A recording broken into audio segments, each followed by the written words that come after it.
Здравствуйте всем, рад всех приветствовать. Сегодня у нас очередная лекция по курсу Старшие Арканы, да? Очередная бесплатная лекция. Сегодня мы пройдемся по старшему аркану Сила. Сложноватый для некоторых товарищей аркан, но я постараюсь раскрыть его так как я обычно это делаю, да, с привлечением мифологии, с раскрытием глубинного смысла.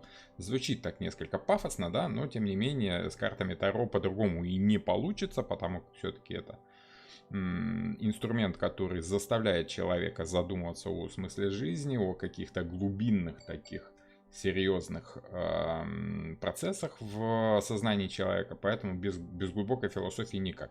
Ну и само собой это отличный инструмент для того, чтобы просматривать свою жизнь и понимать, на каком этапе развития своей ситуации вы находитесь. Да, да. Ну это всем знакомые фразы. Я сегодня постараюсь все-таки несколько расширить ваш спектр видения самой этой карты. Поговорим о том, почему 8-й старший аркан очень часто меняется местами с 11-м, да? Почему там такая разница между силой и справедливостью. Это на самом деле сложный момент, но я постараюсь его раскрыть. Хорошо, с вашей стороны я рассчитываю на поддержку канала в виде лайков и комментариев. Если вы смотрите в прямом эфире, поддержите лайком, комментарием, да, все что угодно можно писать. Главное в чатике не ругаться. Я бы очень хотел, чтобы в чате была такая дружеская, домашняя, можно сказать, атмосфера. Можете задавать вопросики друг другу, либо мне. Если вопросы будут в тему лекции, я, конечно же, отвечу. Вот. Ну и само собой, если вы смотрите эту лекцию уже в записи, то то же самое лайк, комментарий, любой комментарий там длиннее 5-7 слов будет очень серьезно помогать каналу в продвижении. Я считаю, что это справедливо, справедливый обмен за ту информацию, которой я с вами делюсь. Хорошо, собственно, что у нас еще нужно озвучить? Обязательно нужно озвучить, это займет пару минут. По поводу той группы, я запустил такие обучения в группе онлайн, которые у меня уже практически целый год люди просили. Я в конце концов решился начать группу, но небольшую, 5 человек. Работать будем в Zoom. В принципе, вся информация по обучению есть на предыдущем видео, можно посмотреть на канале, поищите, либо, может быть, я ссылочку постараюсь оставить, если не забуду. Конечно, вот. Там есть вся информация по этой группе. Группа практически набрана, и вечерняя, и утренняя. Пришлось сделать 2 группы. И вечернюю, и утреннюю. Но если вы вдруг смотрите там через пару недель это видео, да, звоните, пишите, спрашивайте, что там по поводу обучения в группе. Если будет место, я вас к себе возьму. Но не обещаю, потому как вот объявление о том, что я начинаю групповое обучение, вызвало почему-то такой ажиотаж. Ну, хорошо, хорошо, значит это кому-то нужно. Хорошо, ну что, старший аркан силы у нас сегодня, да? Давайте особо задерживаться не будем. Я уже вижу тут все завсегдатаи или завсегдатаи. Я не помню, как точно это слово произносится, но тем не менее, я думаю, что вы меня поняли. Постоянные зрители, скажем так. Хорошо, давайте включаем режим лекции. Для тех, кто спрашивал, что за программка такая вот удобная, где можно прям все и приближать, и показывать, что и как, да, такая вот не совсем стандартная программка для презентации. Это программка Prezi, да, собственно, от слова презентация, да. Но она не линейная, она позволяет видеть сразу информацию всю целиком и возвращаться к тому моменту, который вам нужен, удобен. Вот мне так больше нравится, потому как я по солнечному знаку рыба, да, мне важно видеть ситуацию в контексте всего в целом, да, окинуть, скажем так, широким взглядом все, что делается на рабочем столе, и выбрать именно то, что нужно. Сегодня мы с вами выбираем карту сила. Да? Ну, как выбираем? Идем по порядку. Предыдущие лекции у нас это по колеснице. пятницу мы с вами рассматривали философское значение этой карты. Там практически на 2 часа у нас все это затянулось, но тем не менее было интересно. Сила, да, это 8-й старший аркан, либо 5-й астрологический дом. Если смотреть по системе астрологических соответствий, которой я придерживаюсь, я не могу назвать конкретно эту систему своей авторской, просто потому что она, ну, сама по себе логична. Да? Если вы хорошо знакомы с астрологией, хорошо знакомы с картами Таро, хочешь не хочешь, но карты сами выстраиваются по этой системе, если хорошо понимать саму суть карты. Если хорошо понимать мифологию, из которой идет сама суть этой карты, историю самой карты. Да? Вот сегодня я и попытаюсь более подробно раскрыть тему льва, тему вот этого взаимодействия девушки с этим львом, что за оно такое, почему сила и почему соотносится с солнцем. Хотя вроде бы логично предположить, что сюда очень хорошо ляжет у нас какая карта? Собственно, карта Солнца, старший аркан Солнца. Да? У нас есть такой старший аркан. Те, кто работали с картами Таро, прекрасно это знают. Однако, сегодня я попытаюсь вам доказать, что для 5-го дома отлично подходит именно эта карта. Собственно, сам значок, сам знак зодиака Лев. Поэтому мы с вами видим главное действующее лицо, конечно, на этой карте это Лев.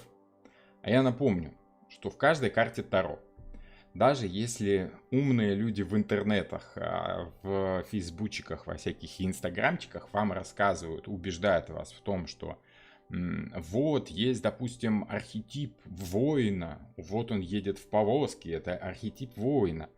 Это глупости, просто потому что, да, воин здесь присутствует, но сама карта говорит не столько о воине, сколько о повозке, сколько о том инструменте, которым он пользуется. Тут, скажем так, общий образ и доспех, и вот эта колесница, они составляют единое целое, и этим всем пользуется, собственно, сам воин. Напомню, что если мы принимаем во внимание, что карта Таро у нас это архетипы, то мы с вами видим архетип повозки, а не архетип воина. Архетип воина, конечно, присутствует в этой карте, но главное действующее лицо это повозка. Точно так же, как и главное действующее лицо в этой карте, в карте сила, соответственно, будет являться силой. Не лев главное действующее лицо, хотя он является олицетворением этой силы, да, скажем так, формой для содержания этой самой силы.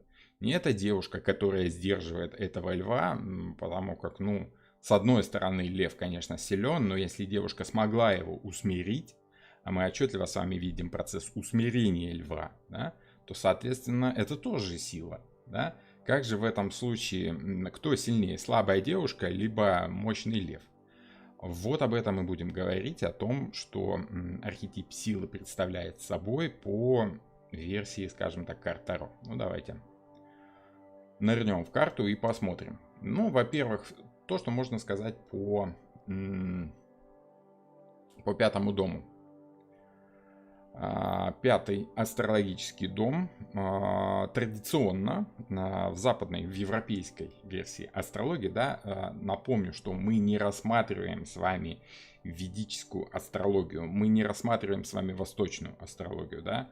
У нас западная версия астрологии, можно сказать, традиционная, но традиционная именно для человека с европейским складом мышления. А мы все с вами, без сомнения, относимся к людям с европейским складом мышления. Поэтому давайте все-таки будем ориентироваться на символику, присущую европейской культуре, потому как понять восточную культуру для человека из Европы сложновато, скажем так. Восток дело тонкое. Это не значит, что Восток там что-то неправильное. Для тех, кто вырос, родился и воспитывался на Востоке, впитывал с молоком матери всю ту символику, которая живет сейчас в восточных странах, будет хороша астрология ведическая, скажем так, да? Вот, лунная. Для западного человека с активным складом ума это скорее, ну, я считаю, что было бы хорошо все-таки рассматривать западную систему. В этой системе 5-й дом – это деятельность в центре внимания других, То есть то, что вы делаете, и при этом на это обращают внимание люди, которые находятся в сфере вашей деятельности, да. В данном случае имеется в виду как минимум семья, как максимум те люди, с которыми вы непосредственно имеете контакт, непосредственно общаетесь, обращаетесь с ними, да, обращаете свое действие по отношению к другим людям. Заметьте, речь идет о действии. Если мы помним с вами курс физики, то действие неразрывно связано с понятием силы. То есть сила — это некое действие, приложенное в направлении чего-то куда-то, да. То есть у нас в любом случае есть сила, приложенная к чему-то. Силы, не приложенной никуда, не бывает. Да? То есть, если мы что-то делаем, то мы делаем это что-то с чем-то по отношению к чему-то. Это важно понимать. То есть, что имеется в виду так более по-человечески? Да? Это публичное выступление, самодемонстрация. Когда вы выступаете публично, самодемонстрируетесь, да? Например, выходите на сцену. Если вы хоть раз выходили в своей жизни на сцену, вам хорошо знакомо это чувство, да, о том, как зал вас слушает, как вы что-то говорите, вещаете залу и видите реакцию, видите ту силу, которую вы оказываете на людей с помощью своих слов, жестов, своей внешности, своей харизмы, скажем так. Я одно время в институте участвовал в, скажем так, студенческой самодеятельности, да, у нас был такой студенческий театр, которым руководил на пенсии бывший режиссер театральный. И было очень круто, было очень профессионально, он практически на профессиональный уровень поднял этот студенческий театрик, и мы себя чувствовали настоящими актерами. И вот то чувство, когда ты выходишь перед пустым залом и что-то говоришь и репетируешь, это одно. Это действие, направленное в себя, как бы ты для себя это делаешь, чтобы запомнить, чтобы лучше выучить роль. Это одно. Но когда открываются кулисы, и ты выходишь к залу, и ты что-то говоришь, ты чувствуешь, как эта сила из тебя льется. Это очень, скажем так, интересное, мягко говоря, чувство, и оно позволяет человеку ощутить вот ту самую силу, которая в нем заложена. Каждому я рекомендовал бы хотя бы раз в жизни выйти на сцену и попробовать. Это очень интересное чувство. Актерство, собственно, об этом речь и шла. Преподавание. С этим я тоже хорошо знаком, да. Когда я начал вот эти лекции, мне поначалу было очень сложно онлайн, потому как я не чувствовал реакции людей, но с течением времени, да, я вижу, как мои лекции влияют на вас, какие вопросы вы задаете, как ставите лайки, как комментируете, ну вот это вот все, да. То есть я вижу, что мои слова на самом деле оказывают на вас некое воздействие, и я потихонечку учусь делать это так, как мне нравится, не оглядываясь на других тарологов, да, а вот как они там, нужно так же, как они, да, а вот что там зрители хотят, нужно прислушаться к тому, что хотят зрители, и говорить то, что им интересно, они же там ставят лайки и поднимают твой канал. Но круче всего получается, когда ты начинаешь делать именно то, что тебе на самом деле хочется. Да? И, в принципе, канал у меня начал подниматься после того, как я запустил вот эти самые лекции, где я начал просто говорить о картах так, как мне нравится, так, как я люблю. Не так, как меня просили, а именно так, как мне нравится. И, судя по всему, тут я свою силу как-то проявляю. Спорт. Почему спорт? Потому что, во-первых, спортом человек занимается для удовольствия. Английское слово «спорт», оно как раз и значит веселье, интерес, забава. Да? Есть английское выражение «for sport», да? То есть для забавы, для веселья. Просто так, просто потому что мне нравится, я это делаю. Сам смысл спорта — это развлечение. Понимаете? Просто в этом еще люди соревнуются. Кто круче может делать то, что ему нравится. Вот, например, если вам нравится бегать, вам интересней пробежать быстрее, чем ваш сосед, чем ваш соперник. Вот, в этом тоже есть проявление силы. Хобби. Ну, с хобби все понятно, вы просто делаете то, что вам нравится. Увлечение противоположным полом. Это естественное проявление пятого дома, когда вам нравится Тут не столько секс. важен не столько постель, сколько именно интерес к другому полу. Ощущение того, что ты, как мужчина, оказываешь влияние вот на эту женщину. Либо ты, как женщина, можешь так одеться и так стрельнуть глазами, да, что мужчины укладываются в штабеля.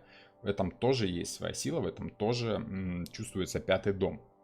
Делать это нужно естественно. Даже если вы играете в это, то это делать нужно естественно.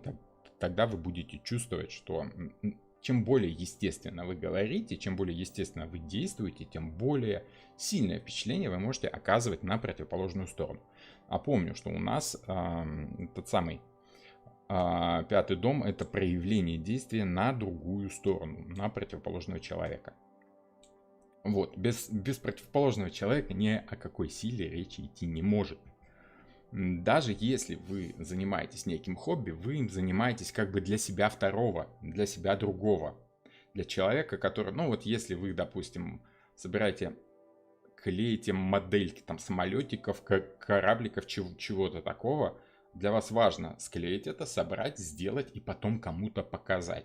Люди, которые демонстрируют результаты своего хобби, они, как правило, делают это с горящими глазами, потому как именно за этим они и делают, чтобы произвести впечатление процессом на кого-то другого. Дети, любовь, любимые, любовники, увлечения и игры — это то, что происходит у нас естественным образом. Любовь к детям, к своим собственным детям. Еще и дети, потому что они делают то, что им хочется, то, что им нравится, абсолютно естественным образом. Так, как им хочется, так они и делают. В этом нормальное проявление детскости. Вот. И это хорошо, это правильно, как говорил знакомый нам товарищ Христос, да, будьте как дети и спасетесь. Это, я считаю, это великая мудрость. Игра на бирже, увлечение игры, азартные игры, в том числе игра на бирже. Как правило, человек играет там, где ему хочется что-то делать. Не там, где его принуждают что-то делать, а там, где ему хочется что-то делать. Игра — это естественное увлечение человека, той силой, которая в нем заложена. Вот. Привет из Волгограда. Здравствуйте, Волгограду тоже привет. Хорошо. Вот вам ощущение пятого дома. Напомню, что в своих лекциях я стараюсь дать ощущения, не столько конкретные значения карты, потому как все равно их несоизмеримое множество. Да, в любом случае, сколько вы не будете делать раскладов, вы будете видеть, что каждая ситуация у вас отличается от предыдущей.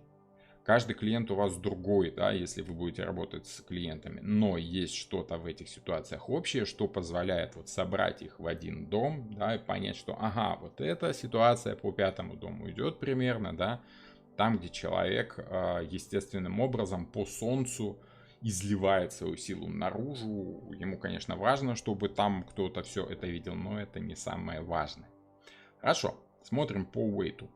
Что написал Уэйт, да, по поводу своей же собственной карты. Я уже говорил не раз и повторюсь еще раз, что Уэйт очень интересно описывал свои карты, рисовал одно, описывал их несколько другим образом. Вообще создается впечатление, и это не только мое мнение, не только моя версия, что Уэйт вообще в какие-то моменты пытался запутать, скажем так, обывателей, тех, кому не нужна была эта и информация. Есть несколько версий, почему он так делал, из-за давления своих коллег по ордену, да, масонов. Возможно, что он сам потом понял, что слишком серьезного джина выпустил из бутылки, создав свою колоду, да, очень уж она хорошо зашла людям, и интерес вырос. Вот. В любом случае, к описательной части карт, к маленькой белой книжечке, да, есть очень много вопросов, на которые мало кто может ответить, почему Уэйт порой писал такую околесицу в этой же самой книжке. Но есть очень интересные моменты, которые и позволяют нам, он намекает нам на истинное значение карты, при этом оставляя впечатление, что на самом-то деле он в сторону уводит, что те, кто обращает внимание на мелочи, они идут правильным путем. А общая масса, они как-то так вот покупаются на значения гадательные, прорицательные, да, а вот там значения, кстати, так себе. Хорошо. Здравствуйте, рад всех приветствовать еще раз. Здравствуйте, Марина. Мария, да, здравствуйте. Хорошо, что у нас Уэйд пишет?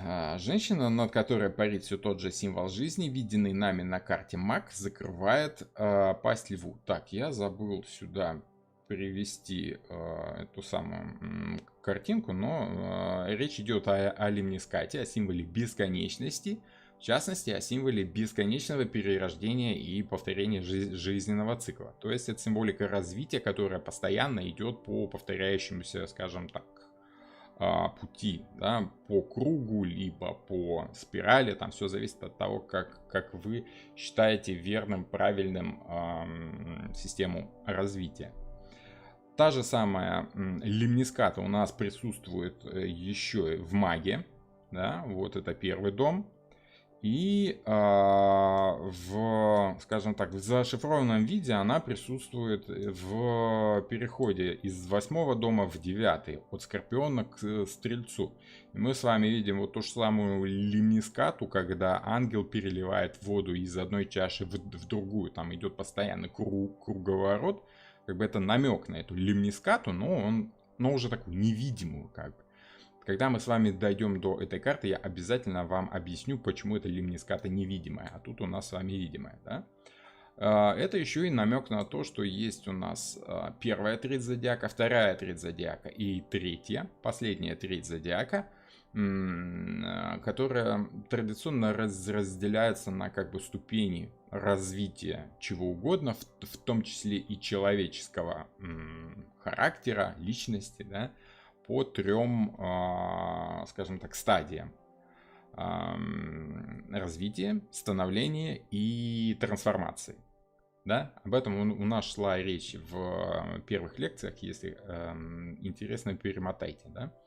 Но опять же, это намек на то, что у нас начинается вторая треть. Мы с вами видим, что в первом доме в начале первой третье у нас есть это лимниската, да, тут у нас что-то закончилось, некий цикл прошел, да, человек что-то понял, осознал, начинает свое развитие уже по следующему кругу, по следующему витку.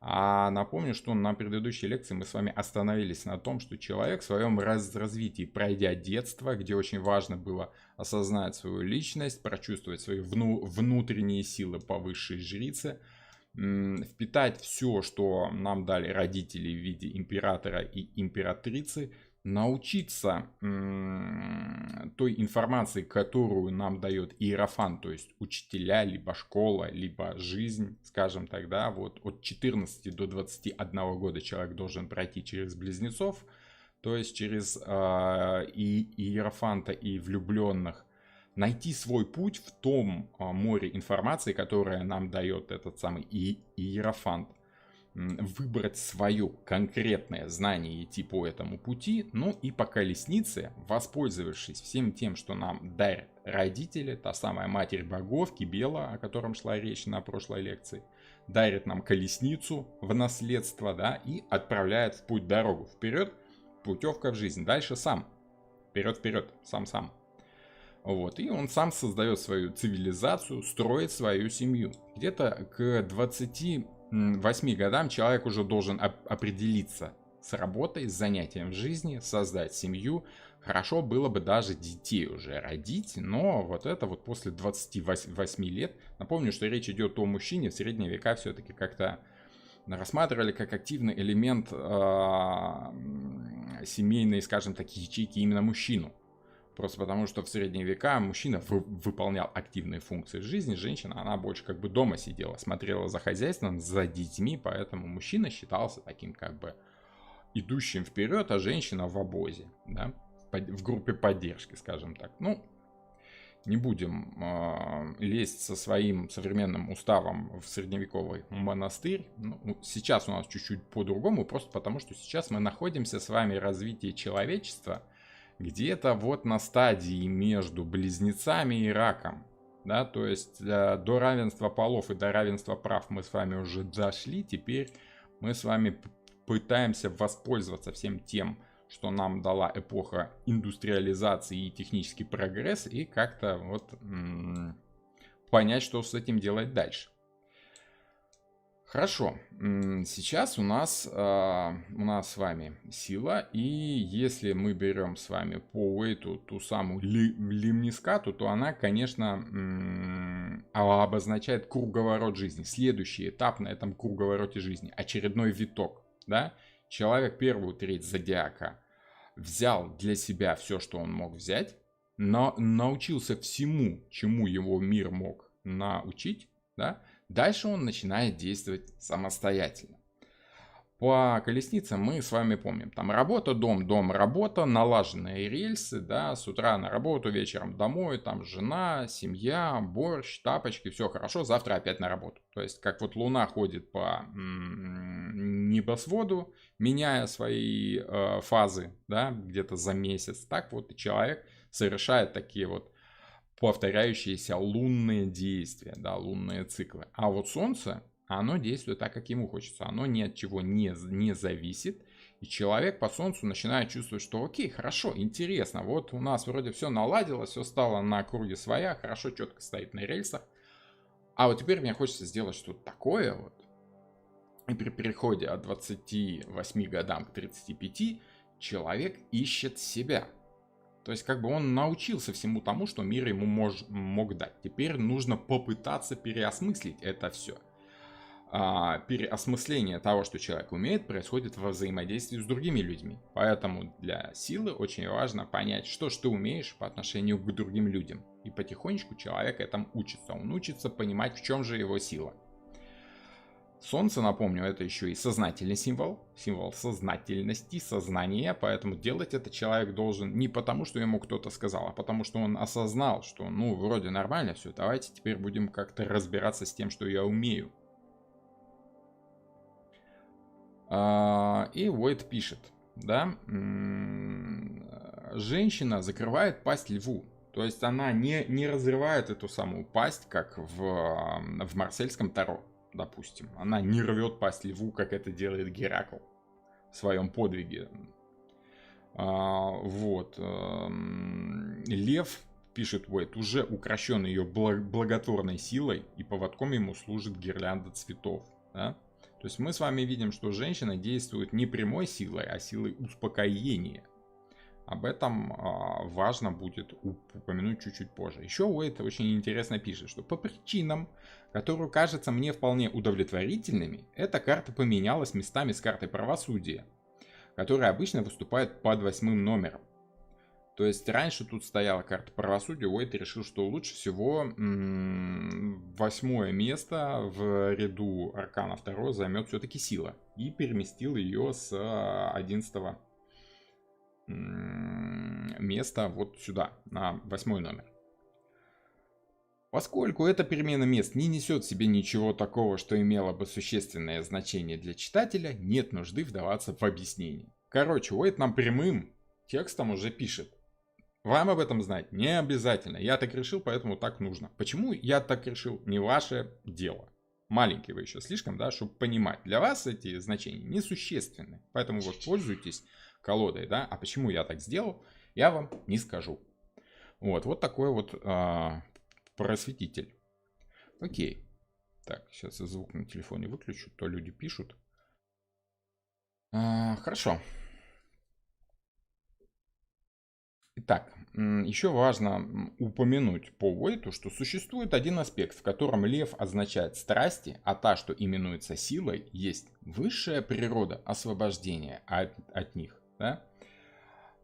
Много пишет о божественном таинстве единения, о связи с невинностью, источник силы в созерцании и прочее, прочее. То есть тут намек на то, что нужно не только действовать, но и порой бездействовать. Да? То есть правильное сочетание силы, приложенное в нужное время, это не только действие, но и бездействие. То есть тут мы с вами уже видим такой философский подтекст, что очень часто важно, чтобы человек не только действовал, но и бездействовал. И иногда успокоить себя и попытаться не сделать то, что ты считаешь нужным в данный момент, является большим проявлением силы, нежели моменты, когда ты поддаешься своим страстям, да, и делаешь что-то вот на эмоциях. Хочу и буду делать, да.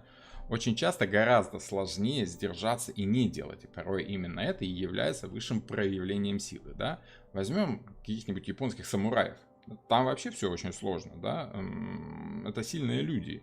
И взять и порубать кого-нибудь, там какого-нибудь крестьянина в средневековой Японии мечом для них было делом плевым. Но они этого не делали, потому как, ну, они умели сдерживаться. Потому как понимали, что есть последствия и прочее, прочее, бла-бла-бла. Вот иметь в себе силу и при всем этом вести себя скромно, спокойно, сдержанно, не стремиться к власти через эту силу, это большее проявление силы, чем нежели поддаться на соблазны этой самой силы.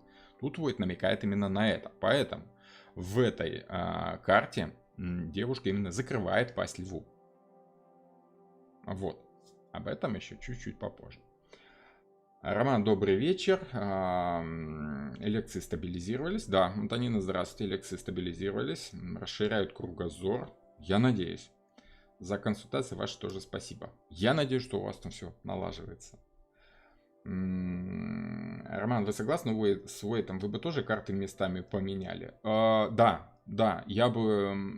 Ну, смотрите, мне колода Уэйта вообще, в принципе, нравится, да? А вот колода, допустим, Кроули мне не нравится. Это не значит, что она там какая-то плохая, да? Кроули шикарную колоду сделал. Просто это не мое, допустим, да? Все-таки я имею право на свою точку зрения, потому как я привык действовать с определенными способами, определенными методами, да? Мне ближе мировоззрение Уэйта, который говорит о том, что развиваться, путь развития лежит в сторону познания мира, а не ухода от него в познание себя. Ну, это, опять же, высшая философия. На следующей лекции мы об этом поговорим обязательно. Пока давайте по мифологии, по символике. Но я бы оставил эту карту, как и Уэйт, на 8 месте. Ну, то есть, это логично. Тут больше от Солнца и от Льва, чем нежели справедливости. Дело в том, что Уэйт сделал шаг, который позволил показать, что средневековое видение карт Таро и современное видение карт Таро говорит о том, что все-таки времена меняются, сознание человека меняется, и в данном случае развитие человека может идти именно по этому алгоритму. Сначала мы должны пройти Льва, только после этого, ну, силу, да, только после этого отшельника. Справедливость уже на 11 месте, не потому что она хуже, а потому что ее понять для современного человека сложнее, скажем так. Для этого нужно уже в чем-то разбираться в механизме этого мира. Механизм этого мира — это колесо фортуны. Вот, хорошо, об этом позже. Давайте посмотрим, что у нас связано со львами. Что за девушка, что за женщина, которая, как что-то там будет писал, высшая природа освобождения от них. Она попрала ногой Аспида. Аспид это змей, да? Аспида и Василиска и повергла льва и дракона. Что за богиня, которая ответственна за повержение льва, дракона, аспида и всяческих там нехороших тварей в виде василисков, да? Конечно, это Иштар, потому как именно ее изображали древние товарищи шумеры, и вообще на Востоке она была известна, знаменита, одна из почитаемых богинь. Именно ее рисовали сидящей, либо стоящей, либо едущей на льве, либо имеющим какой-то контакт с этим самым львом. То есть лев всегда присутствовал. Вот. Если брать еще аккадскую мифологию, да, еще до шумеров. Ну, в принципе, их можно отнести к шумерам и нужно. Это была такая гражданочка Инанна. Центральное женское божество. С одной стороны, это была богиня плодородия и плотской любви, с другой стороны, войны и распри. Да? Мы с вами помним, что 5-й дом — это дом огненный, то есть дом, который подразумевает силу, подразумевает какие-то военные действия. Некая страсть, желание, да? Опять же, эта страсть может проявляться как в виде мужской силы, так и в виде женской силы. Женская сила у нас, если мы берем средние века, и тем более до средних веков, да, античность, то сила женщины в ее слабости, в ее красоте, в ее воздействии на мужчину, в умении соблазнить мужчину. заставить мужчину делать то, что хочется женщине, женщина раньше, ну, в то время могла одним очень простым способом, и, как бы, собственно, большинство-то мифов и говорит именно об этом, о аспекте воздействия богинь на богов. Также эта богиня восхода отождествлялась с планетой Венера, и аккадской богиней Иштар. Вот она, эта самая Иштар, и всплывает у нас. Считается, что Иштар, помимо всего прочего, была покровительницей прихрамовых проституток, гетер и гомосексуалистов. То есть людей, которые делали, собственно, естественное проявление желания секса своей чуть ли не профессиональной деятельностью. То есть они таким образом воздействовали на людей, добывая себе там хлеб, пропитание, либо меняя их как-то в нужную сторону. При этом культ богини был связан с практикой сакральной проституции, там существовали целые храмы, да, и средневековые как бы историки и викторианские тоже, они так скромно описывали, что вот храм как бы, ну вот много комнат, они были нужны для того, чтобы хранить зерно. А по сути это были комнатки, в которых происходили вот эти сакральные священные соития вот этих прихрамовых проституток. Это не считалось чем-то таким грязным, это считалось божественным по отношению к этой богине. Сама Иштар порой называлась куртизанкой богов. То есть это намек, опять же, мы с вами видим и упоминание Венеры, намек на Афродиту как богиню страсти. Но тут несколько другой вопрос. Если Венера была связана со всем земным и именно с плотским желанием, да, с физическим скорее влечением, то Иштар и вообще само понятие льва как силы тут как раз и связывает нас с проявлением желания внутреннего, не связано с физическим, а связано со страстным желанием власти, не столько власти, сколько умения воздействовать на другого человека, заставить его сделать то, что тебе нужно, с помощью не силы, а силы убеждения, скажем так. Убеждать можно по-разному.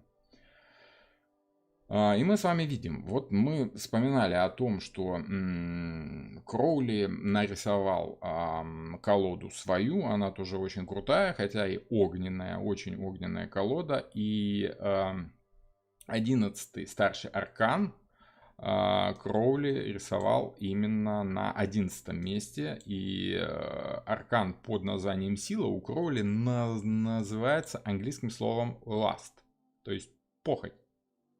Он в прямом смысле сказал, что сила вообще в желании, причем желание не просто желание. Желание это осмысленное что-то.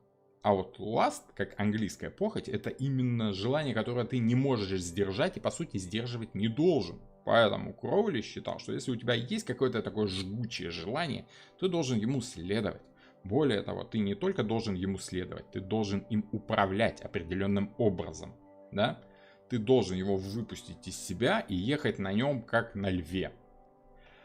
Образ вавилонской блудницы связан именно с пониманием этого желания, этой похоти, скажем так. И когда Кроули рисовал свою колоду, нарисовал он именно вавилонскую блудницу.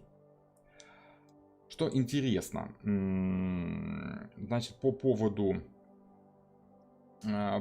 Кроули и по поводу его вот этой блудницы мы остановимся еще чуть-чуть позже. Важно заметить, что история с переменой карт 8 и 11 местом, да, связана с тем, что в принципе в средние века это были века силы, да, и считалось справедливым проявление силы.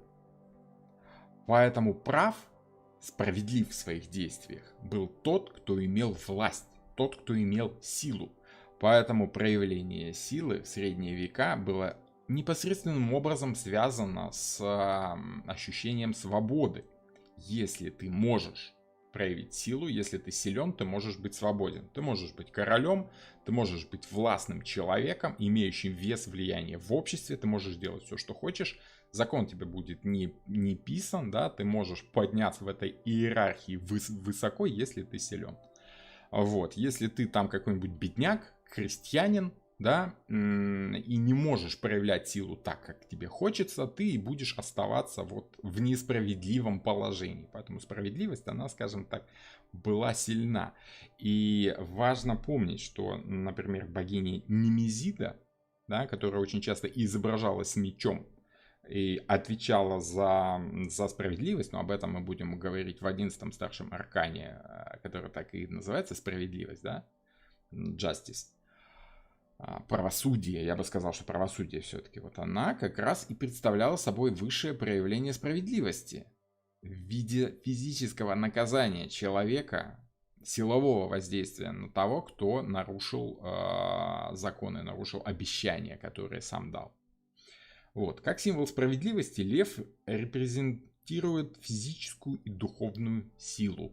И физическую, и духовную. Но в первую очередь, конечно, духовную. От того, что карты Таро — это такая штука философская.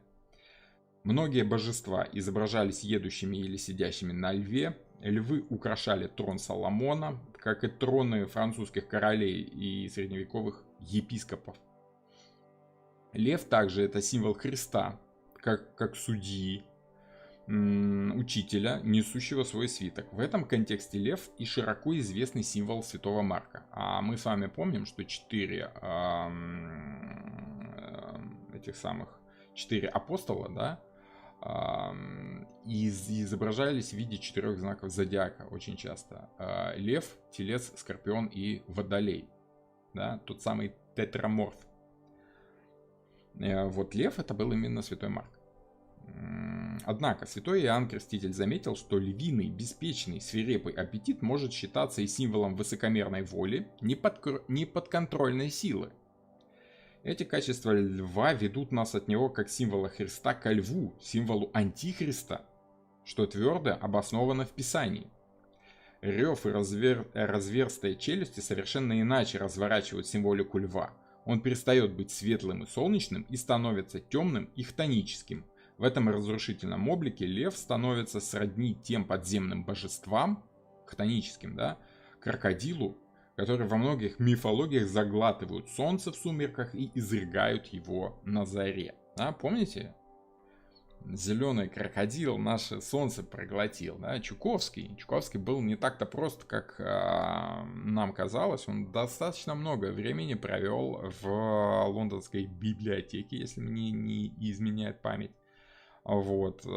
И детские-то свои сказочки он писал не просто так. Ну, об этом мы сейчас не будем. Эта тема вообще отдельная. Но если вспомнить про зеленого льва, зеленого крокодила, который солнце глотает, давайте заглянем чуть-чуть в алхимию. Потому как в картах Таро присутствует и алхимия тоже. Один из самых знаменитых символов алхимии — это зеленый лев. И если мы с вами вспомним марсельское Таро, лев, которому разрывала пасть женская фигура в марсельском Таро, был именно зеленым. В одних рецептах этот образ символизировал универсальный растворитель, азотную и соляную кислоту, в других — оксиды свинца, сурик или массикот. На изображении из трактата «Розарий философов», мы с вами его видим, да, 16 века, мы видим, как лев кусает солнце, из которого течет кровь в виде лучей. В тексте трактата «Зеленый лев» назван нашей ртутью. А ртуть — это важнейший элемент в алхимии. То есть первоматерии, из которой состоят все металлы. Как лев в средневековых бестиариях главный из зверей, то есть это символ власти. А власть в средневековой Европе имели люди сильные. Короли, они властвовали по праву сильного, да, потому как у них было войско, это была каста воинов. Вот, поэтому до викторианской, скажем так, эпохи, сейчас-то времена чуть-чуть другие, да, приоритеты силы сместились, именно поэтому Уэйт и поменял карту силы местом со справедливостью. Сейчас у нас правит как бы общая справедливость. А вот раньше, до викторианской Англии, проявление силы было нормальным проявлением власти. Раньше в тюрьмы сажали для того, чтобы человек просто дождался виселицы либо ссылки. Да, раньше не отсиживали срок. Раньше просто либо тебя казнили, либо выслали, либо там на каторгу, еще что-нибудь такое. Но вот сейчас, в наш просвещенный гуманизмом век, да, мы считаем, что это варварство, такое дикое проявление силы. В средние века это было нормально. Но Уэйт рисовал свою колоду на переломе эпох, вот, поэтому имел полное право поменять эти карты местами, потому как проявление силы сейчас это скорее проявление слабости. А вот умение справедливо разрулить сейчас гораздо более важно. Поэтому оно идет в схеме развития чуть-чуть позже. Вот, лев в средневековых бестиариях это главный среди зверей. И зеленый лев изображен кусающим солнце, как символ золота, потому что он обозначает кислоту, очищающую благородный металл. Вот. Спасибо вот за этот текст сайту Арзамас и конкретно Сергею Зотову. Отличный отрывок, очень легко гуглится, да, по поиску «Зеленый лев алхимик». Вот. Почему я гуглил «Зеленый лев алхимия»? Ну, потому что я знал, что зеленый лев это один из важных символов в алхимии. Хорошо. То есть, тот самый крокодил, который солнце проглотил, это символика того, что плотские желания истины, естественное, очень часто поглощают наше сознание. А сознание это символика солнца. Поэтому в карте сила у нас происходит взаимодействие сознания и наших плотских желаний. Вот тех самых страстей, ну не столько плотских, сколько вполне естественных человеческих страстей, да? Потому что есть желание физическое, а есть желание человеческое такое, да? Которое связано именно с социумом. А желание доказать другим людям, что ты не хуже, чем их. Вот это самое социальное воздействие на других людей осуществлялось раньше с помощью силы, сейчас с помощью убеждения, скажем так. Что тоже, в принципе, своего рода сила. Вот. Поэтому, когда вы слышите сказочку о том, что зеленый крокодил солнце проглотил, вы, пожалуйста, вспоминайте, что Корней Чуковский не такой простой товарищ, как хотел казаться. Но это так, в стороночку чуть-чуть отошли, да? Теперь, собственно, вот как я и говорил, да, вот тот самый зеленый лев, он же изображен на традиционной марсельской карте Таро Ла Форсе, сила. Да, в то время это был 11-й аркан, но сейчас, извините, в 8-й времена поменялись. Не стоит воспринимать колоду Таро как что-то такое незыблемое, идущее к нам из глубины древнего Египта, прямо со стен пирамид. Это инструмент, который постепенно развивается, живет своей жизнью, дополняется умными людьми, что-то там написал Уэйт, кто-то что-то еще добавил. Кто-то пересмотрел, людям приехали новые сведения, что-то раскопали, что-то переосмыслили. Философы вышли на новый уровень понимания всего того, что мы тут пытаемся понять. Потихонечку человечество развивается, и философия развивается, карты Таро развиваются тоже. Потому что это не глубокое средневековье, это инструмент, которым люди работают и сейчас. Вот. Как символ справедливости, лев репрезентирует физическую и духовную силу. Символ святого Марка, да, вот та самая неподконтрольная сила, о которой я и говорил. Львиный, беспечный, свирепый аппетит. Это наши желания, которые в нас просыпаются. И наше умение проявить свой сильный характер, это заставить эти свои ненужные желания замолчать. Ну, не то чтобы... Мы не должны их убивать. Мы не должны, как в средние века, умерщвлять свою плоть какими-то истязаниями, как средневековые монахи. Мы должны, как говорил Уэйт, договариваться с этим самым львом своим, да, полюбовно. И вот в этом проявлении гораздо больше силы. Теперь по поводу этого самого Кроули. Кроули был очень образованным товарищем. Вообще английская элита в то время это, конечно, люди тонко чувствующие, хорошо много знающие, много читающие, много пишущие. Тот же самый Уэйт, да, тот же самый Кроули, да, великолепный писатель. Уэйт, он собиратель и переосмыслитель системы, как бы не только Таро, а вообще, в принципе, магии, да. Кроули, ну, он был очень крут именно как писатель, да. Одна книга то-то чего стоит. Ее стоит прочитать, стать хозяином своим желаний. Да, что-то типа этого. Но хозяин должен быть справедливым. он не должен быть душащим своего льва этим поводком, да, вот как Кроули, он временами все-таки перегибает палку, и на его карте мы видим, что этот самый лев семиглавый зверь, да, из Библии, из книги Апокалипсиса. Вот он жестко так сдерживаемым этим самым, этой самой женщиной, да, этим самым глубинным желанием человека делать так, как ему хочется. Откуда вообще Кроули брал эти идеи? Гаргантюа и Пантагрюэль. Шикарный роман. Если вы не читали, я бы советовал вам прочитать. Очень толковая штука. Я еще в университете это изучил, был под впечатлением и могу понять, почему у Кроули появились такие идеи шикарные. Вот. Во многом именно Рабле и сподвигнул Кроули на формулировку основных принципов его телемы, да, его, скажем так, религии, да, мировоззрения, философии, как угодно можете это назвать, можете сектой звать, но как бы как есть, так есть, да. Учение, скажем так, учение. Хотя бы даже вот эти слова «делай, что изволишь, таков весь закон», он взял у Рабле из Гаргантюа и Пантагрюэля.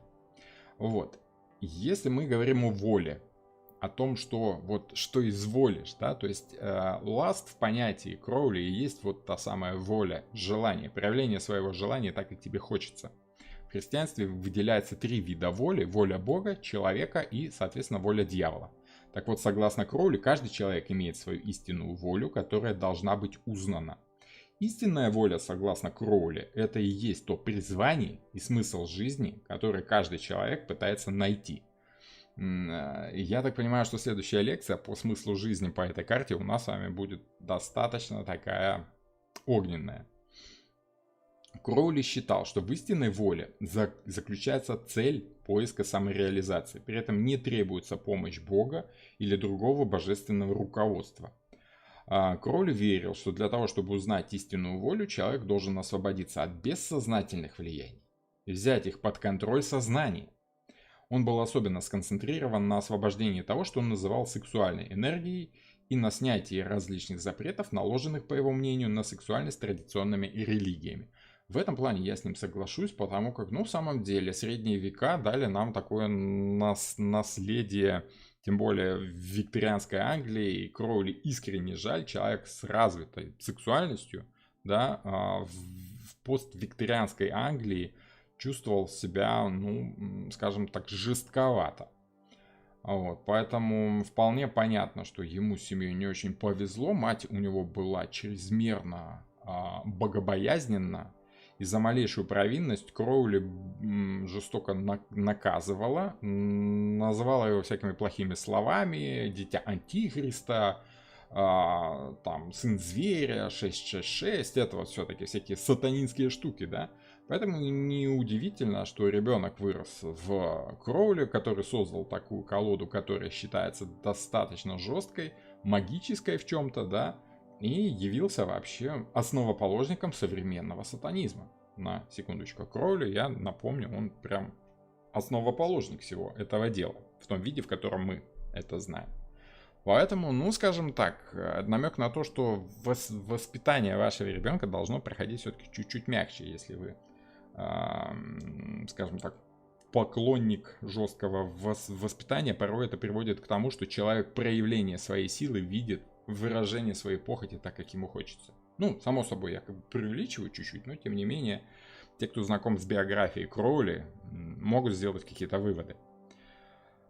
Вот такие дела пироги с разницей между Кроули и Уэйтом, с разницей между 8 и 11 местом, да, в колоде старших арканов. И надо сказать, что я все-таки поддерживаю точку зрения Уэйта. Времена меняются, на силу теперь полагаться уже не так стоит, поэтому лучше ее как бы понять. Чем раньше ты ее понимаешь, тем лучше, тем больше шансы она дает нам на, скажем так, на нахождение своего истинного пути. А товарищ, который у нас едет в колеснице, он что хотел создать? Он хотел создать свое государство, свой мир, свою семью. да, свою собственную жизнь, если уже так берем. Вспоминаем с вами прошлую лекцию, да? Вот, так вот, собственно, лев — это умение справиться с собой для того, чтобы понять, что же тебе на самом-то деле хочется. Вот этого того, что тебе хочется при виде симпатичного партнера, да, противоположного пола или твоего пола по этой карте, неважно. Главное, что тебе хочется, а кто там, абсолютно неважно, да? Вот. Если ты умеешь справляться со своими страстями, тебе открывается дорога в следующую карту. Ты понимаешь, что же на самом деле является твоей силой, успокоить свои желания, либо наоборот выпустить их на волю. Потому что я считаю, что идеальная карта силы, она не по Кроули и не по Уэйту. Она скорее вот что-то среднее между видением Кроули и видением Уэйта. У Уэйта как-то все, ну, розовые сопли, слащаво, как-то слишком правильно. Вот. У Кроули наоборот все слишком откровенно, слишком вавилонская блудница, да? А вот среднее — это то, что мы сейчас пытаемся нащупать в нашей жизни так, чтобы и не быть перед собой нечестным, но и все-таки сделать то, что тебе хочется. Какая-то золотая середина быть должна. Но к этой золотой середине мы придем еще не скоро, потому как проявление вот той самой золотой середины, оно где-то вот между 7 и 8 домом в проявлении справедливости и понимании смерти. В этом, опять же, позже. Да? Пока у нас еще остался такой интересный аспект, как Sol Invictus. И на секундочку Митра.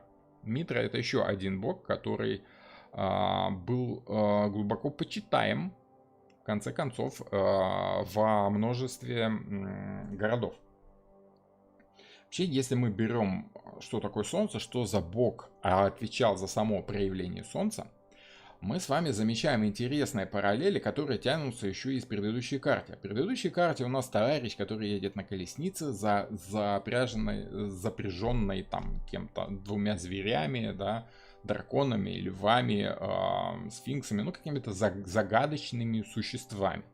Вот, по сути, своими природными силами, которые ему были даны в наследство там от богини матери. Так вот, если мы пороемся в мифологии, мы с вами заметим Soli Invictus, непобедимое солнце. Это бог, который был аналогом Гелиоса древних греков, но только уже в Древнем Риме. Давайте сначала по Sol Invictus пройдемся. Это официальный римский бог солнца, бог солнечного культа, созданного императором Аурелианом в 274 году нашей эры. То есть, смотрите, христианство уже было, уже как бы поднимало голову. Вот. И потихонечку проявлялись те, скажем так, аспекты развития человечества, общества, которые сподвигали потихонечку весь пантеон богов к объединению в лице одного, единого бога. Собственно, им стал по итогу Бог-Отец, да, и, соответственно, Иисус Христос как его сын. Ну, там, по сути, единство Бога в проявлении как через своего же собственного сына, да. Вот, до этого одновременно вот с формированием христианской религии формировался и образ божества, которое взяли еще из прошлого. Да? От Гелиоса появился такой Sol Invictus, то есть, собственно, божественное солнце. Солнце непобедимое. Его культ превосходил другие восточные культы по важности, вплоть до запрета политеистических религий. То есть это был, наверное, самый важный культ, пока не запретили вообще многобожие. То есть, ну, по сути, там была такая, как сказать, конкуренция между 3 товарищами. Сол, Митра, вот этот Сол Invictus, Митра и Христос. Победил Христос. Вот. И поэтому мы с вами живем сейчас в том мире, в котором живем. Собственно, вот это название Sol Invictus применялось и к Гелиогабалу, и к Митре, который, в свою очередь, был проявлением, символом закона и порядка, а также справедливости. Мы с вами вспоминаем карту справедливость. Очень часто рисовали вот тот самый Sol Invictus как справедливость, да, где-то у нас тут были картиночки, как божественная сила, да, солнечное такое, вот тот самый Дюрер, Альбрехт Дюрер, рисовал справедливость как что-то сияющее солнечным светом, да, едущее на льве. Вот тот самый Sol Invictus в виде справедливости, да, проявление силы солнца в справедливости. Вот, сейчас нам это чуть-чуть сложно понять от того, что мы не средневековые и не античные люди. У нас другие понятия о справедливости, и сила туда не всегда входит. Вот. Уэйт все-таки попытался как-то расставить все по современным полочкам.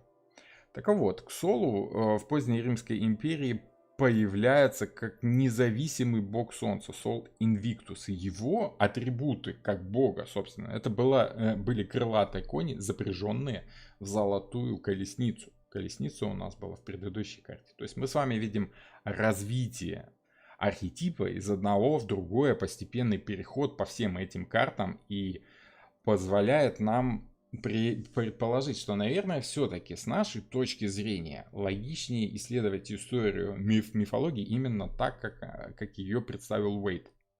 Вот. Исследовал он эту тему очень плотно, поэтому имел свое право поставить карту, в которой чувствуется аспект колесницы непосредственно после колесницы, чтобы не было такого вот перепрыгивания из карты в карту. Я считаю, что он прав. Теперь я думаю, что вы тоже, может быть, в чем-то будете со мной и с Уэйтом согласны, что тот самый Гелиос, Солнце, проявление божественной силы через свои собственные желания, через свою собственную волю, да, и было влиянием колесницы на солнечное сознание человека. То есть, того, что тебе передали по наследству. Sol Invictus был лишь одним из целого ряда языческих праздников, которые продолжали отмечать многие христиане вплоть до 4 века. Да? То есть, этот культ существовал долго. Опасаясь этой продолжающейся популярности традиционных ритуалов Сола и Митры, церковь была вынуждена сделать языческие праздники безвредными, дав им христианскую реинтерпретацию. То есть, что они сделали? Они взяли те истории, которые рассказывали про Соло, про Солнце, да, про Митру. Взяли очень много из культа Митры, из культа Sol Invictus и переделали под христианство, скажем так, скомпилировали. Потому как люди хотели продолжать свою традицию, да, и резкого перехода от одной религии к другой быть просто не могло. Мы до сих пор видим в православной религии влияние языческих ритуалов на Руси, допустим. Вот та же самая Масленица и прочее, да, и определенные праздники, совпадающие с христианскими, с православными, праздники древние, дохристианские, они до сих пор живут, но уже в другом, в христианском видении. Просто потому, что боги, которые были раньше, и боги, которые пришли позже, они перенимали идеи и саму суть. То есть не то, чтобы это в принципе это одно и то же явление, просто уже под другим именем, под более развитым, под более современным видением. Скажем так, Христос это более широкое, более современное понятие, если мы берем средние века, в которое и переродился вот тот самый Гелиос. Да? Не Зевс. Зевс это скорее бог-отец стал. А вот Христос это именно Гелиос. Да? Если мы вспомним про Гелиоса и вспомним, какая задача была у колесницы, да? Диметра и Прозерпина выдали Триптолему зерна, который он должен был засеять, чтобы создать свою собственную цивилизацию, чтобы заложить свой собственный город, да? То есть свой собственный дом, семейный очаг, чтобы сделать. В этом была задача колесницы. четвертого дома Ирака, который сам является, в принципе, олицетворением домашнего семейного уюта, спокойного, защищенного места. Вот, так вот, если мы почитаем про Гелиоса, если помните историю про колосса Родосского, который более известен как колосс на глиняных ногах, ну не очень ему повезло, да? Гелиос был не просто почитаемым божеством на острове Родос. По легенде, он был его создателем, не имея места ему посвященного. То есть у Афины был город Афины. У кого-то там, у другого бога был там еще город. У третьего, то есть у каждого бога было свое место, которое считалось его земным домом, где ему поклонялись, да? А у Гелиоса такого бога не было, места не было. Он ездил по небу в колеснице в этой самой, по итогу он что сделал? Он взял остров, поднял его из морской глубины на своих руках. То есть он заложил свою цивилизацию. Вот куда прикатилась по итогу колесница. Гелиосу, к богу солнца, к Христосу по итогу, да, который создал свою религию, заложил как бы новую веху в развитии человечества. Вот. Вот то, что можно раскопать, если чуть-чуть разбираться в астрологии. Опять же, чуть-чуть. Я не астролог, да, как в том анекдоте. Дяденька, у меня маска сварщика-то, я ее на стройке нашел. Сварщик-то я не настоящий, да. Вот, но если вы хоть чуть-чуть знаете астрологию, чуть-чуть увлекаетесь мифами, то аналогии вы увидите, и вы поймете, что, ну, как бы, ну, так оно и есть. Хорошо. Теперь мы пройдемся, собственно, по значениям. Сколько у нас? Уже больше часа прошло, хорошо. Теперь мы пройдемся чуть-чуть по значениям этой карты. Напомню, что я в своей группе, в групповом обучении, я буду более подробно останавливаться именно на практических аспектах карт, да, просто потому, что на канале хватает теоретической информации. В общем и целом, как бы, если вы просмотрите хотя бы этот самый интенсив курс, да, то вы уже сможете начинать обучаться в группе, где мы будем рассматривать, как же вот эти вот самые теоретические значения будут раскрываться на практике. На практике всегда есть какие-то 4 такие главные темы, как 4 стихии, да. Ну, само собой, что разделить мы их можем на 2 такие глобальные темы, да, то есть это работа и дом, что-то социальное и что-то личное, да. К социуму мы относим способ заработка, все, что мы делаем наружу. Да, к личному мы относим эмоции и какое-то там действие по саморазвитию, либо имущество, либо свои собственные желания. Поэтому каждая из стихий, опять же, делится вот на 2 такие, как бы, темы. Собственно, если мы берем социум, это, если выпадает эта карта, чаще всего речь идет о какой-то яркой личности, яркой фигуре, харизматичной такой, которая делает то, что хочет, так, как ему нравится, раскрывая свои стремления, свой талант, свои желания в индивидуальном порядке. Так, как ему хочется, так и делает. То есть, ну, мы с вами можем увидеть таких людей, которые явно занимаются своим делом, разбираются в том, что они делают, и включают уже и инициативу в то, что они делают. Например, есть какой-нибудь риэлтор, который помогает вам продать жилье, да, и он действует по какой-то стандартной схеме. Да, то есть дал объявление там, сделал ту работу, такую механическую, повторяющуюся по колеснице, ту, которую он делал уже раньше, да, не особо вдаваясь в то, ну что, ну давайте, ну вот давайте сделаем фотки вашего жилья, там выложим на специализированный сайт и будем сидеть, я буду отвечать на звонки, общаться с клиентами, привозить их, показывать вам ваше жилье. Все, это работа по колеснице, привычная отработанная схема.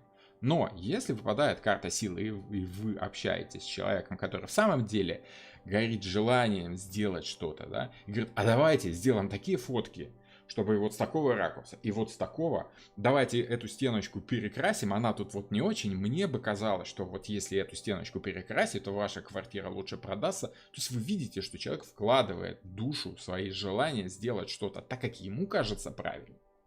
Вот. В любом случае, человек должен для того, чтобы у него это хорошо получалось, обладать неким талантом.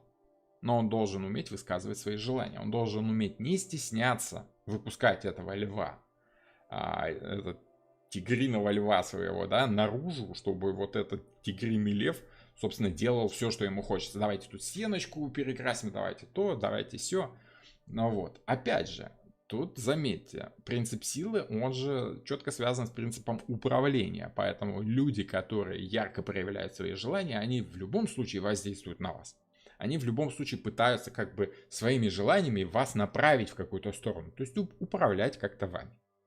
Правильный начальник, солнечный, правильный, львиный, тигриный начальник, он должен уметь заинтересовать человека своей силой, своим напором, да, своего вот работника, сказать, давайте мы все вместе сможем, смотри, вот я сейчас сделаю так, а потом вот так, и все будет хорошо, и все у нас получится, у всех будет хорошая зарплата. То есть такой вот яркий солнечный лев, он и должен действовать так, как он считает нужным правильно.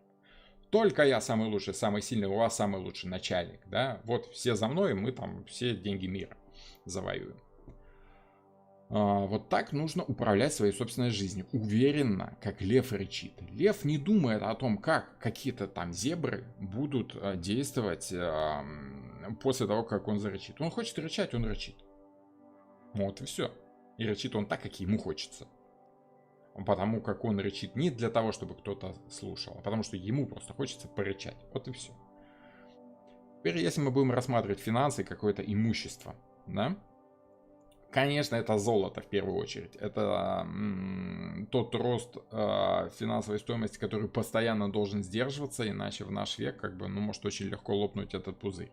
Но золото это традиционное значение. Солнце традиционное значение льва. Это в принципе сама суть товарно-денежных отношений. Есть что-то такое, что заключает в себе сдерживаемую силу. Да? На золото можно купить что угодно. Что ты хочешь, то ты сможешь купить с этим золотом, да? Золото, оно поддерживает твои желания.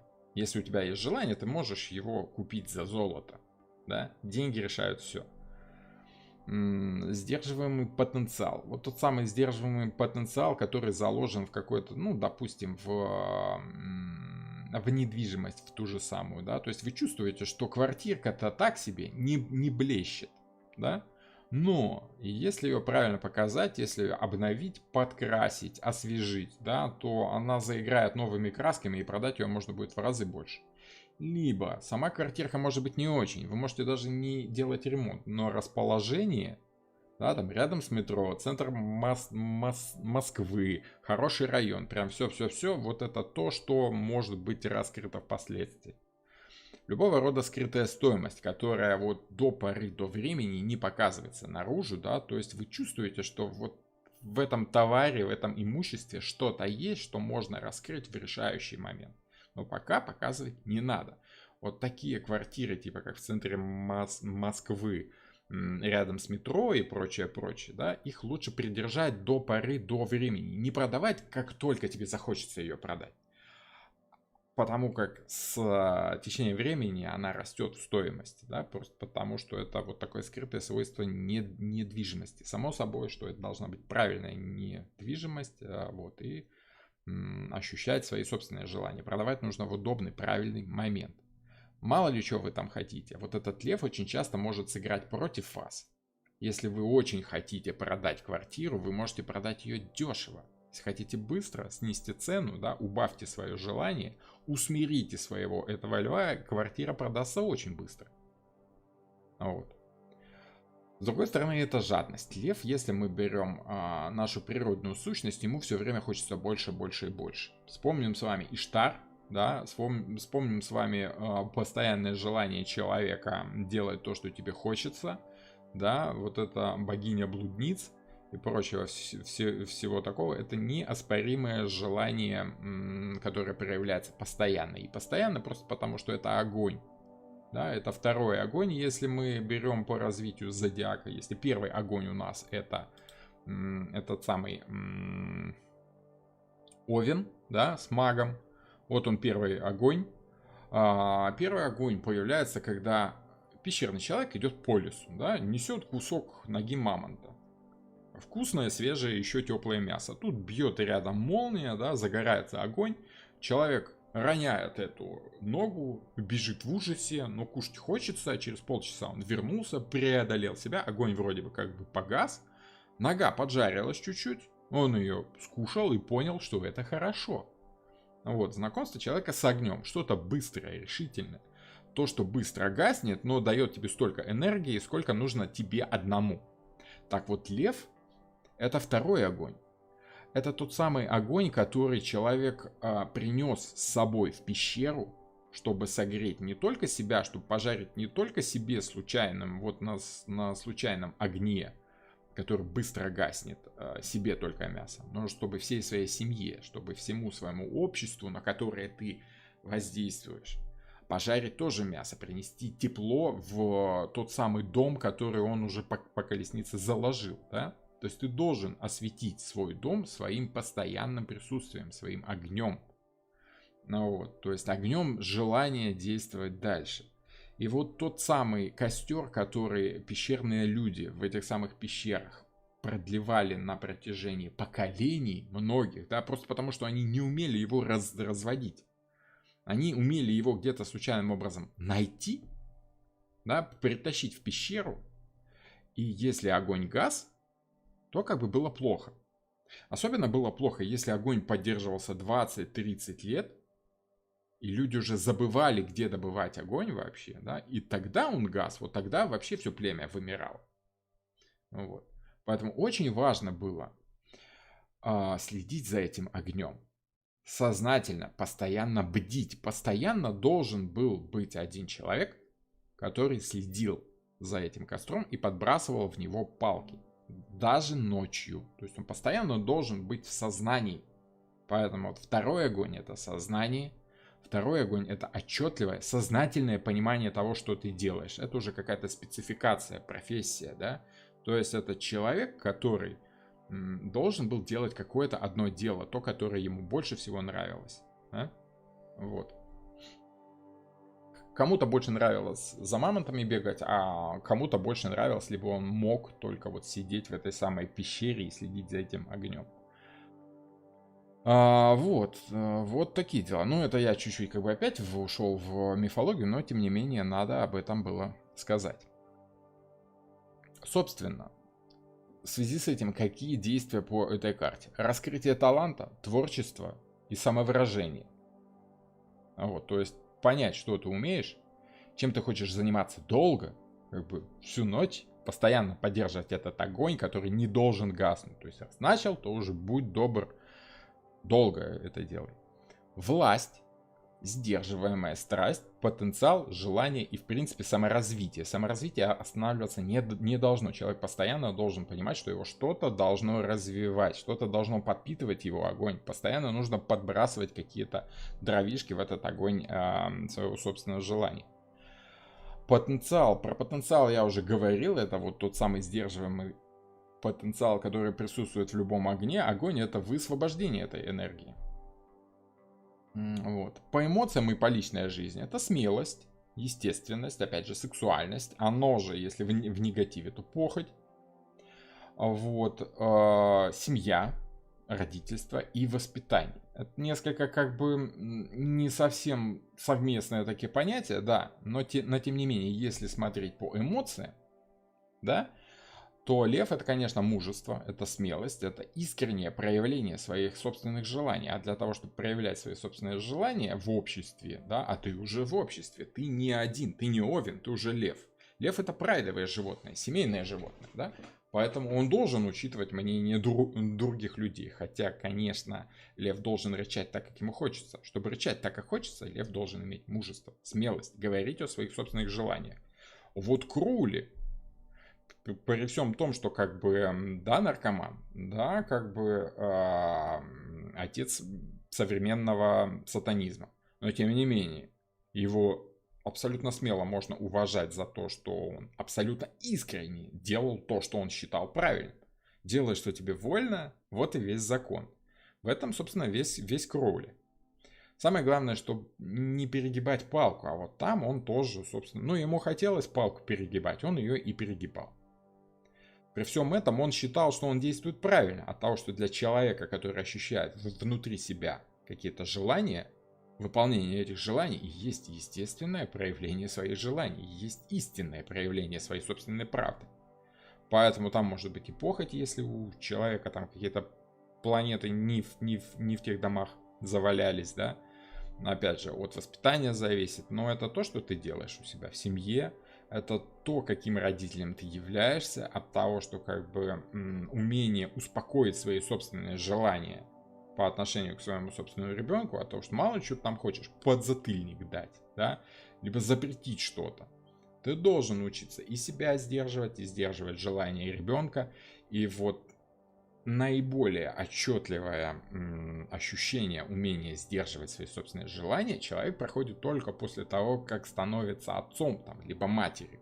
Да? Лучше всего мы понимаем своих родителей, когда сами становимся родителями и пытаемся вот держать в рамках приличного поведения своих собственных детей, воспитываем их определенным образом.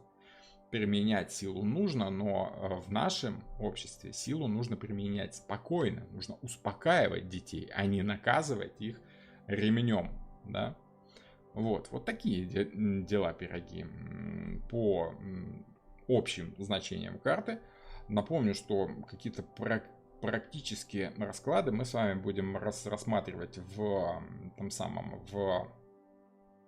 обучении в группах.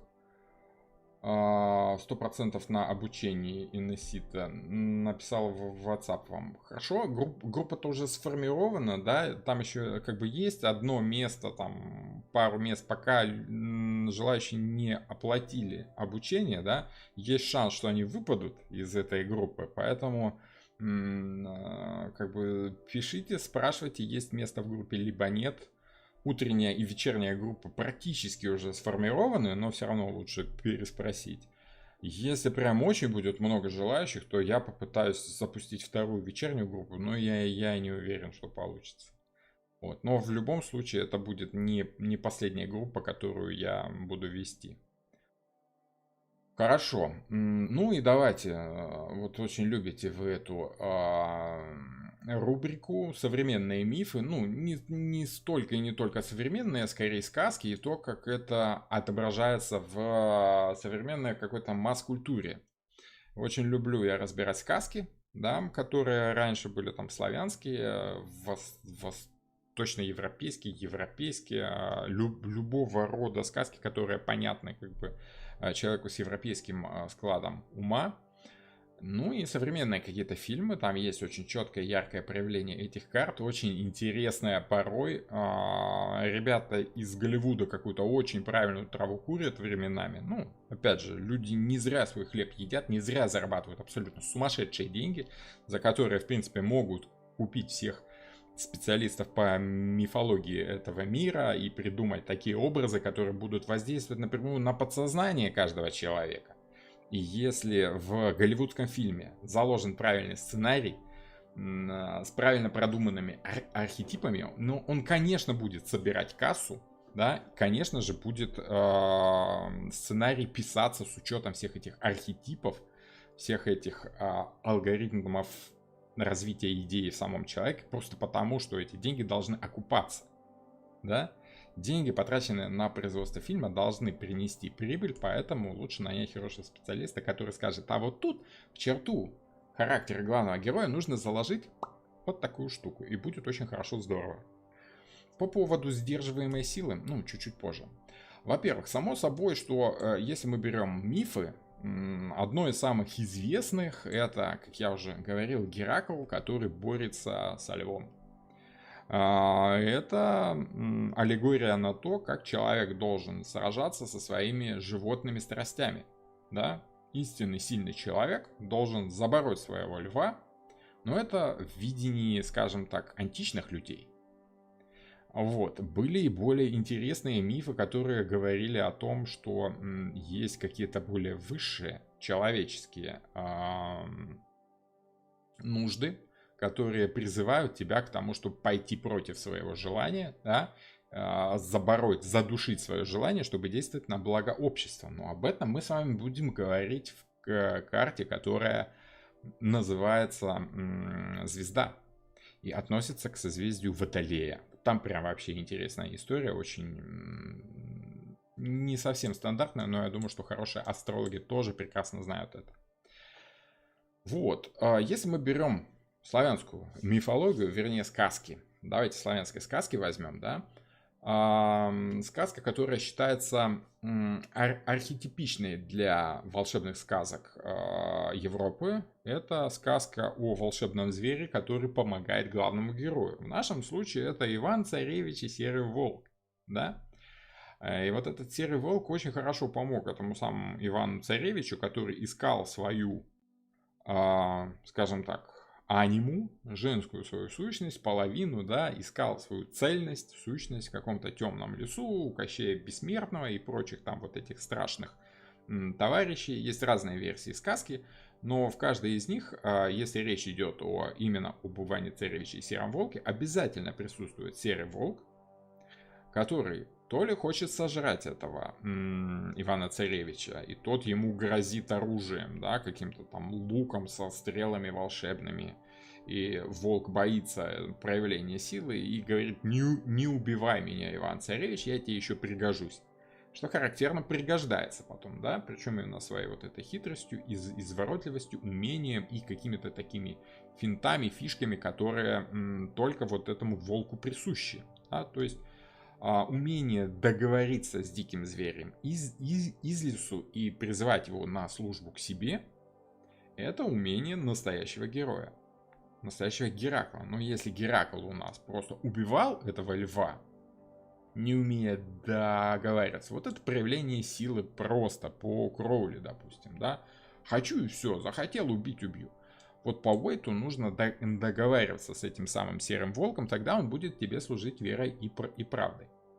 Более того, намек на, скажем так, намек на противоположный дом, на противоположную карту, на Водолея и на Луну, где присутствует вода в большом объеме, мы с вами видим и в противоположности, в противостоянии к этому самому Серому Волку, к этому самому Льву, да?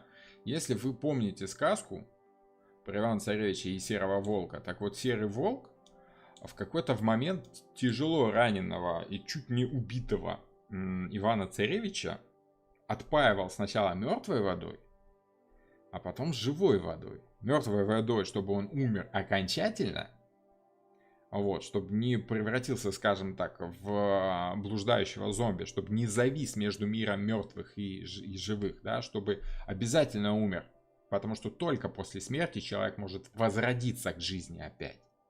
И только после этого он отпаивал его уже живой водой. Вот. А это намек на противоположную карту, на противоположный дом, на Водолея. Об этом мы с вами, конечно, будем в Водолее говорить. И почему одна вода мертвая, вторая живая и прочее, прочее. Ну, я вам вкратце уже рассказал, но тем не менее. Вот, пожалуйста, вам архетип льва в культуре, в которой львов-то отродясь не видели. Зато видели волков. Да? Если мы будем говорить про современный голливудский кинематограф, конечно, одно из самых таких ярких, ну, что мне вспомнилось, я не то чтобы там сидел целыми сутками и перекапывал фильмы, но мне очень нравятся голливудские фильмы по комиксам, да, как принято говорить, по графическим новеллам, да, ну, по комиксам. Потому как культура комиксов это не такая примитивная культура, как нам кажется.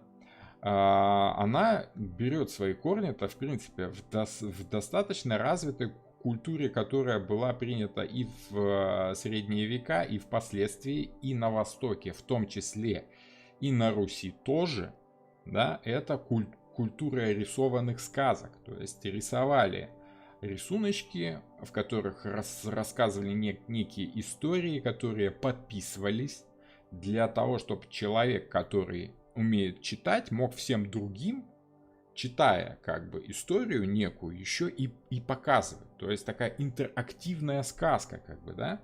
Это было развито и в Европе на разных ярмарках, это было развито и в России. Известно это под простым словом лубок, да. Загуглите, что такое лубок, вы увидите очень знакомые такие вот, очень знакомую стилистику российскую. Вот. Вот в Штатах этот лубок, это культура такая вот рисованной сказки, она нашла свое второе дыхание, свою жизнь так в 20-е, в 30-е года. Вот, и продолжается до сих пор. Имеет очень глубокие корни и очень глубокую символику. Это нам-то кажется, что какие-то детские сказки, какая-то ерунда. А по сути, они все очень хорошо работают с архетипами, авторы. Они знают, что к чему. Они все эти истории разрабатывают в соответствии с тем же самым алгоритмом, который есть в картах Таро. Загуглите еще, что такое сторителлинг. Очень модная сейчас тема, да. И вот эта тема, она как бы присутствует и в культуре комикса, и в культуре написания сценария. Собственно, сторителлинг это и есть умение рассказать некую историю для того, чтобы лучше продать какой-то товар, скажем так. Вот.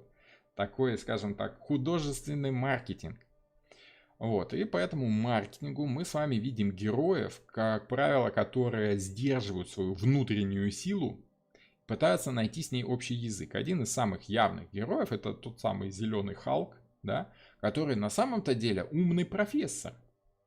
Вот. Но временами, если его взбесить, он не может сдержать себя, вот эта зеленая сила из него вырывается, он превращается в этого дикого Халка, который Халк ломать, крушить, да, и как бы вот выпускают на волю своего этого дикого зверя.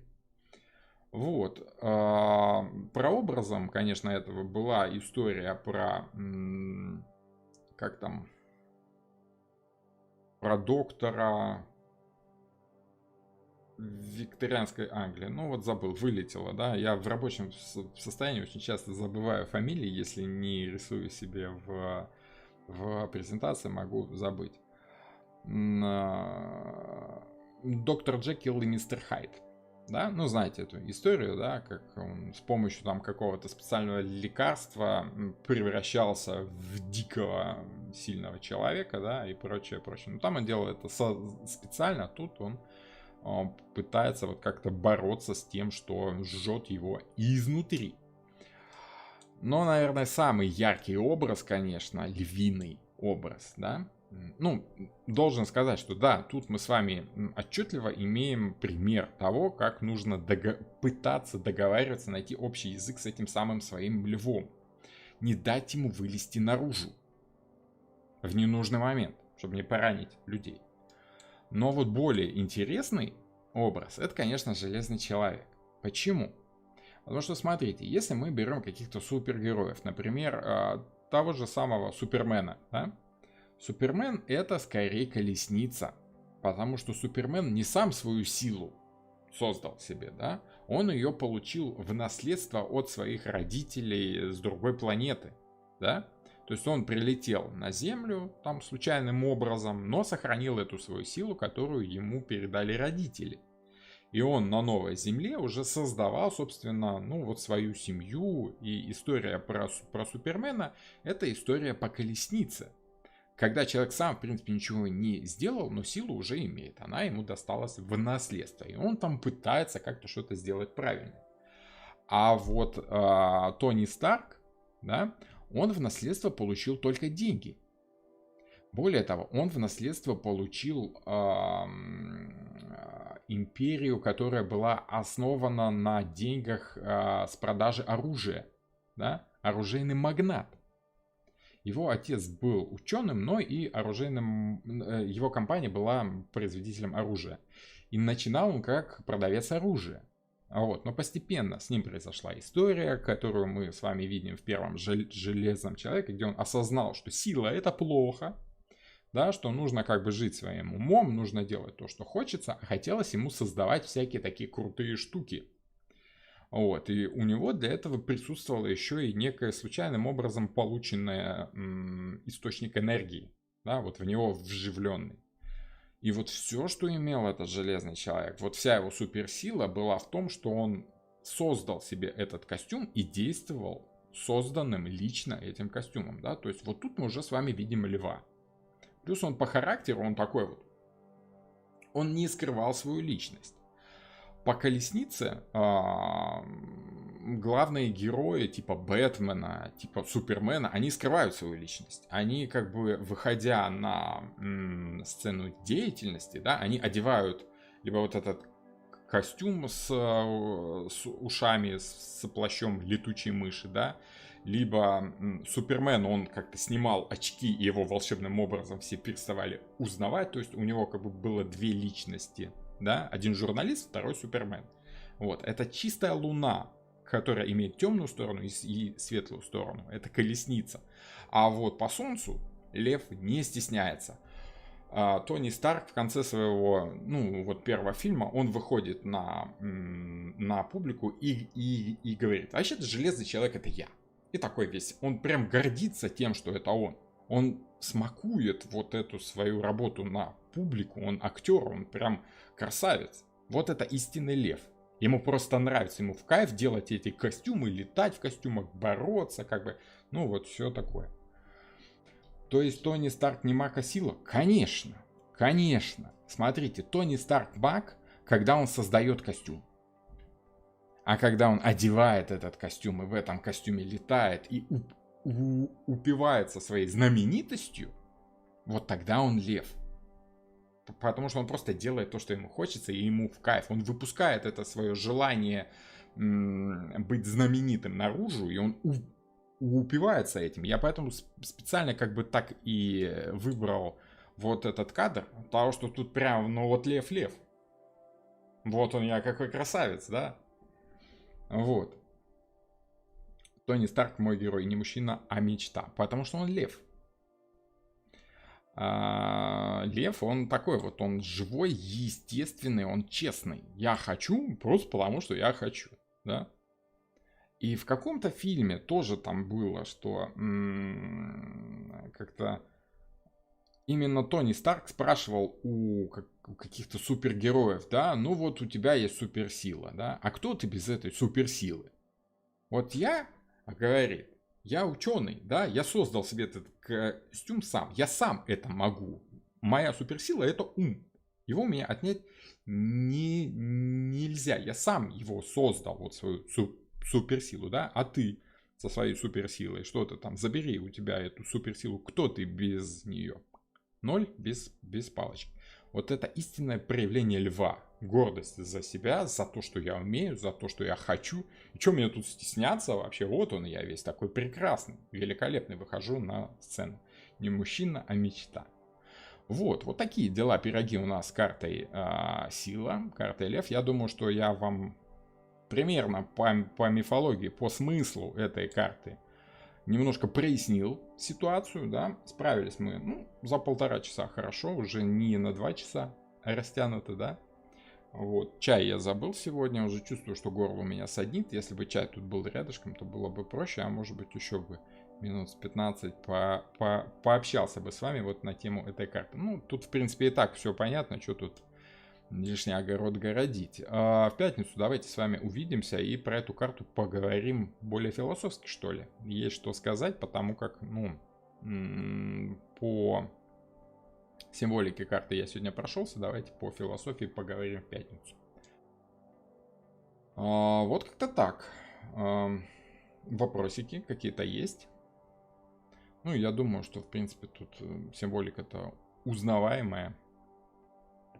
Роман, а вы согласны, что если Солнце или асцендент во Льве — это показатель, что человек будет всегда стремиться стать знаменитым? Нет, нет. Смотрите, стать знаменитым — это побочное явление от того, что человек просто делает то, что он хочет. Если он хочет стать знаменитым, он будет стремиться выразить это желание. Если он не хочет быть знаменитым, он будет стремиться выразить своего льва именно в том, чтобы спрятаться. Вот. Поэтому, смотрите, знаменитость — это работа на публику. Работа на публику — это ощущение того, что ты воздействуешь на других людей. Звездная болезнь, она причина проблем льва. Очень серьезная причина, да? Поэтому мы с вами будем рассматривать еще и звезды, и Луну как обратную сторону этой известности, да? Потому как водолеи очень часто... Водолеи — товарищи, которые любят быть не такими, как все, любят показывать, что они какие-то особенные. Вот они тоже часто любят быть знаменитыми. Вот, просто потому что они какие-то вот чуть не такие, как все. Филипп Бедросович Киркоров, да, вот он не такой, как все. В нем, во-первых, роста выше крыши.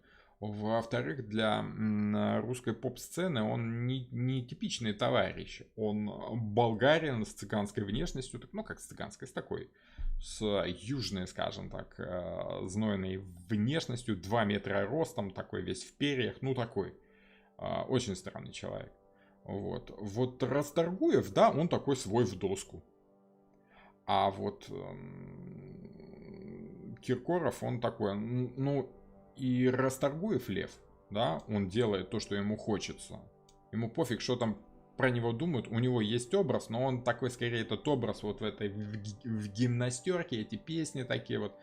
Ну вот это скорее по колеснице все-таки, да. А вот по льву это истинное желание человека. И Киркорову просто хочется делать то, что он делает. Вот он какой-то более лев, чем, допустим, Расторгуев тот же самый.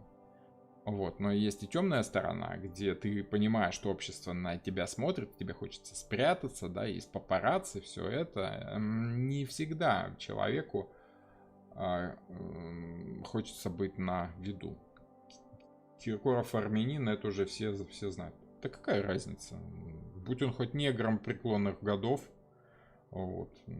Человек умеет себя выразить так, как ему хочется, хотя бы за это его можно уважать, да? Поэтому армянин, болгарин, какая разница? Вот. Его ж не за национальность любят. Он такой чуть-чуть не такой, да, но тем не менее. Вот. Вот такие дела, пироги. Как-то так. Армянин. Может, и армянин. Я особо... Не, ну разница есть, конечно, да, это вот разные страны, но там и там человек. Вот то, что он делает, гораздо важнее его месторождения, скажем так. Вот. Поэтому он умеет себя проявить так, как любому из нас до него еще ползти и ползти. Вот просто так выйти на сцену и... это надо уметь. Это надо уметь именно по льву. Вот интересно там, что у него по дате рождения, кто он по знаку зодиака. Было бы прикольно глянуть, интересно было бы узнать. Хорошо, добренько. Да, уже горло чуть-чуть сдает. Вот, и голова начинает чуть-чуть побаливать. Поэтому давайте на сегодня будем заканчивать. Спасибо за вопросы, спасибо за эти самые лайки, за комментарии. Это вот все такое. Вы знаете, что нужно делать на YouTube. Вот. Ну и увидимся в пятницу. Рад был всех видеть. Всем пока.